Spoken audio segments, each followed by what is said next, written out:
Ուսումնասիրելով ուսմունքները մենք շատ հաճախ հարց ենք տալիս, իսկ ինչ էր մինչ այդ ուսմունք։ Ընդհանրապես ցանկացած պատմություն ուսումնասիրելու ժամանակ այդ հարցը իհարկե առաջ է գալիս։ Այնուամենայնիվ ուսմունքների վերաբերյալ, երբ որ մենք այդ հարցը հնչեցնում ենք, որոշակիորեն այդ հարցի ենթատեքստում հնչում է, իսկ ինչ եղավ նախկին ուսմունքի հետ կամ ինչ պատահեց նախկին աստվածների։ Սա որոշակի ձևով լուրջ հարց է իրականում, որովհետև տարբեր վայրերում, տարբեր ժամանակաշրջանում տարբեր ձևերով եղավ ընթացքը հին ուսմունքի նորով փոխարինելու։ Կային իհարկե վայրեր եւ ժամանակներ, որոնցում դա բավականին դաժան process եղավ, կային վայրեր, որոնք որ փոխարինեցին մեկ ուսմունքը մյուսով երբեմն ստիպողաբար, երբեմն բնական հոսքով։ Կային վայրեր, որոնցում որ պարզապես աստիճանաբար հինը անհայտացավ, բայց կային նաև վայրեր, որոնք որ կարողացան առաջնորդվել հիմնական զարգացման մոտեցմամբ եւ ըստ այդմ գտան ընդհանուր կետեր։ Ընդհանուր կետերի շուրջ սկսվեց կոնվերգենցիան եւ ըստ այդմ այդ համադրելը նպաստեց դրան, որ ուսմունքը զորացավ։ Եվ դա դարձավ այդ հայտնի սիներգիայի տեսքով, երբ որ զորությունը զորացրեց նաև մարդկանց, ովքեր կրում էին ուսմունք։ Իրականում, երբ որ մենք մի քիչ ավելի շատ ենք խորհում, մենք մտածում ենք, մարդիկ շատ հաճախ մտածում են ավելի ընդհանրության մասին, մեզ համար սակայն իհարկե հետաքրքիր է ընդհանրությունը, բայց նաև հետաքրքիր է առանձին ամբողջը դիտել։ Եվ ըստ այդմ մենք շատ հաճախ ասում ենք, որ չնայած որ նույնիսկ երբ որ մենք խոսում ենք մեկ հոգևոր ուսմունքի մասին, մենք միշտ փաստում ենք, որ նստելով ազգային նույնականացման այդ հիմնասյան վրա, ուսմունքը եւս փոփոխվում է։ Դա փաստ է։ Ըստ այդմ օրինակ քրիստոնեության տարբեր ուղղություններ են, բուդդայականության տարբեր ուղղություններ են եւ այդպես շարունակ։ Կարելի է մտածել, որ միգուցե դրա պատճառով ուսմունքը կորցնում է իր մաքրությունը, բայց դա իհարկե այդպես չէ, որովհետև հոգևոր ուսմունքները իրենք եւս այնքան բաց են,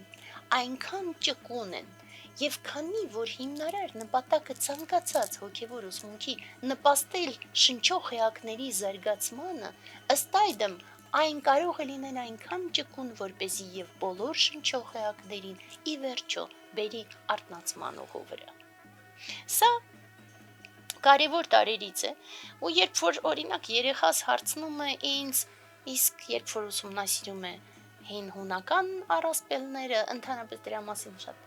կարելի է ասել, որ ամբողջ աշխարհում, գոնե արևմտյան աշխարհում իհարկե, հայտնի են հունական հին առասպելները այն պարագայում, որ այլ ազգերի հին առասպելները ոչ միայն ոչ պակաս, այլ շատ հաճախ նաև շատ ավելի հետաքրքիր են։ Այդ թվում հին հայկական դիցաբանությունը եւ այդպես շարունակ, այնուամենայնիվ հայտնի է աշխարհում, արևմտյան աշխարհում հունական առասպելները եւ երբ որ դուստրս հարցնում է, իսկ ինչ եղավ այդ հին աստվածներին, ես միշտ ասում եմ այն ինչ որ ես եմ կարծում։ Ես ասում եմ, որ նրանք ուժեղ էին իհարկե, բայց երբ որ հայտնվեց քրիստոնեությունը, իրենք հասկացան քրիստոնեության զորությունը իրենց ուսմունքի համեմատ եւ դրա համար ընդունեցին քրիստոնեությունը եւ դարձան քրիստոնեության հետևորդ իրենց տեղում։ Մեզ համար սակայն, երբ որ մենք դիտարկում ենք տարբեր վայրերի ուսմունքների տարածումը եւ նախկին ուսմունքների դերը եւ անհայտացումը շատ հաճախ, մենք տեսնում ենք Տիբեթի զորությունը եւ որը փաստում ենք բոլոր կետերում։ Առաջինը ճկունությունը։ Նա յուրաքանչյուր ժամանակ, ոնց որ մենք ասեցինք, ամեն մի ուսմունք ունի իր ենթաուղղություններ, Տիբեթում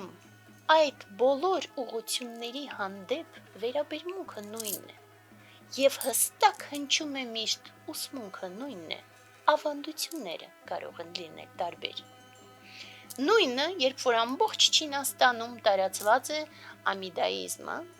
գոնե մի մասում, նույն ձևով տիբեթյան բուդդայականության մեջ Ամիտաբհա բուդդայի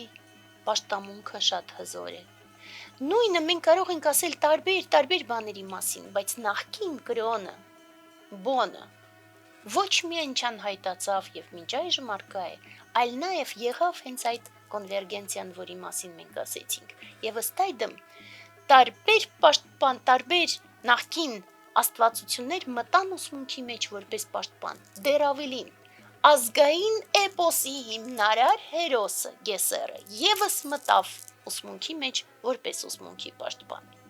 Սա այն փայլուն օրինակն է, թե ինչպես կարելի է հենց ամբողջը համաձուլելով նպաստել մյուսների զարգացմանը, իսկ դրա գրավականը ուսմունքի բացվածությունն է։ Եվ նույն ձևով Բուդդայի ձեռքը միշտ բաց է, եւ եթե մենք որևէ բան չենք հասկանում, ապա պատճառը միմիայն մեր մեջ է։